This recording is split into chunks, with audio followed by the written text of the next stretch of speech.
Queen of cups. এটা feminine আছে, তো এটা ফেমিনাইন ঠিক না, কোনো ম্যাসকুলিন বা ফেমিনাইন, যে কোনো কেউ এই সময় আপনাকে হেল্প করতে পারে, সেটা ডাইরেক্টলি বলুন ইনডাইরেক্টলি বলুন। তাকে চিনতে শিখুন, তার সান্নিধ্যে যান, তার গাইডেন্স নিন। এরকম কারোর সঙ্গে আপনার কন্ট্যাক্ট হতে পারে যে কোনোভাবে, তাদের হেল্প নিতে পারেন। নেক্সট আছে, এই কার্ডের মিনিং হচ্ছে এরকম পরিস্থিতি যদি থাকে তাহলে আপনি যে কাজই করছেন সেই কাজটা করতে যান।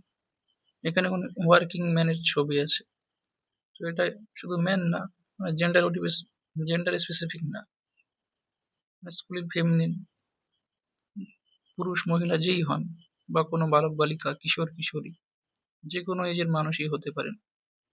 যে যে কাজ করতে চাইছেন সেটা পরিশ্রম করতে থাকুন, এটাই নিয়ম পৃথিবীর।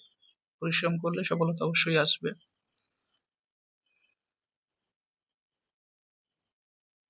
তার একটা কার্ড আছে কুইন অফ পেন্টিকেলস, এটা নিলাম এখনই লাইভ, এখানেও সেই এনার্জি আসছে। কুইন অফ পেন্টিকেলস বলতে এটাও কোনো জেন্ডার স্পেসিফিক না, কোনো কিছু রিওয়ার্ড পেতে পারেন,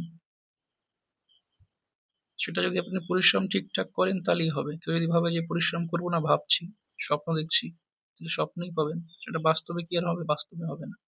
তো এখানে কুইন অফ পেন্টিকেলস এর মানে হচ্ছে যদি সঠিক কাজ করেন, যদি পরিশ্রম করে যান, তাহলে সার্টিফিকেট বলুন বা স্কিল কিছু শিখছেন, যে কোনো ফিল্ড, কোনো কিছু শেখা, সেটা স্কিল হতে পারে, এডুকেশন হতে পারে, কোনো জব হতে পারে, কেরিয়ার ওরিয়েন্টেড কিছু হতে পারে, লাভ রিলেশন হতে পারে, ফ্যামিলি প্রবলেম থেকে বের হতে পারেন, যে কোনো কিছু। এটা এটাও সেই একই কার্ড, কোনো জেন্ডার স্পেসিফিক না। এটা রিওয়ার্ড পেতে পারেন কারোর থেকে, বা গড গিফটেড কিছু এনার্জি, কোথাও যেতে পারেন, কারো গাইডেন্স পেতে পারেন।